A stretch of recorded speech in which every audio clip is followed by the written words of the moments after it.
नमस्कार बच्चों, आपका फिर से स्वागत करता हूँ आपके अपने YouTube channel MP chemistry class में। बच्चों, मैं आपसे ये आशा करता हूँ कि आपने केमिस्ट्री क्लास को अच्छे से याद कर लिया होगा, पढ़ लिया होगा, नोट कर लिया होगा।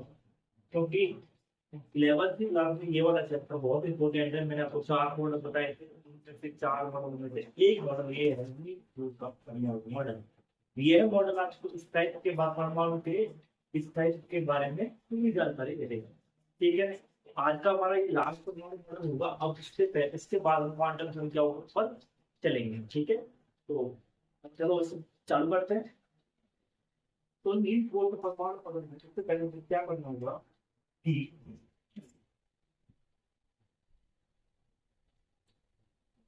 हमारे परमाणु में क्या होता है, नाभिक होता है। ठीक है, नाभिक के कारण क्या पाए जाते हैं, कक्षा होती है। नाभिक के कारण सबसे कक्षा होती है, कक्षा ठोस होते हैं। ठीक है, ठोस में क्या होता है, इलेक्ट्रॉन पाए जाते हैं। ठीक है, ठोस में पहले ऑफ कर जाए। ठीक है, तो हाँ, मैं क्या कहा था। तो परमाणु में क्या होता है, नाभिक होता है। नाभिक के चारों ओर क्या होते हैं, कॉल्स होती है, कक्षाएं होती है। कक्षा में क्या प्रेजेंट होते हैं, इलेक्ट्रॉन अपनी ही परिधि में घूम रहे होते हैं। ठीक है, तो इसमें क्या देखा उन्होंने बताया कि एक केंद्र में, परमाणु के केंद्र में एक छोटा सा धनात्मक नाभिक, ये क्या होता है, धनात्मक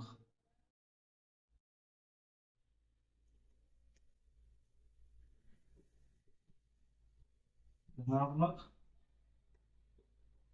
आवेश वाला नाभिक होता है। नाभिक होता है, इसके चारों क्या प्रेजेंट होते हैं, इलेक्ट्रॉन। इलेक्ट्रॉन इसके चारों चक्कर कौन लगाते हैं, इलेक्ट्रॉन चक्कर लगाते हैं। जैसे कि सूर्य के चारों ग्रह चक्कर लगाते हैं ना, तो इसी प्रकार इलेक्ट्रॉन नाभिक के चारों ओर चक्कर लगाते रहते हैं। एक निश्चित कक्षा में, एक निश्चित ऊर्जा स्तर में चक्कर लगाते हैं। इन्होंने क्या बताया था, ऊर्जा स्तर के बारे में बताया था। इनको क्या बोलते हैं, ये जो हमारी कक्षा है, इनको क्या बोला जाता है, उन्होंने नील्स बोर ने बोला इनको ऊर्जा स्तर। ऊर्जा स्तर, ठीक है। इसको एन से प्रदर्शित करते हैं और इसको क्या बोला, K L M N, 1 2 3 4, ये बोला हमने। वन का मतलब क्या हो गया, ये N1, N1 पहला ऊर्जा स्तर, दूसरा, तीसरा, चौथा, डॉट डॉट डॉट डॉट। ठीक है, तो मतलब कि चार, मतलब कि जो उस इन्होंने क्या बोला कि जो जिसके नाभिक के चारों जो इलेक्ट्रॉन चक्कर जिसमें चक्कर लगा रहे हैं उनको नील्स बोर ने बोला ऊर्जा स्तर। ठीक है, तो अब मैं कुछ पॉइंट को, इनके नील्स बोर के कुछ इंपॉर्टेंट पॉइंट होते हैं, तो उन पे हम डिस्कस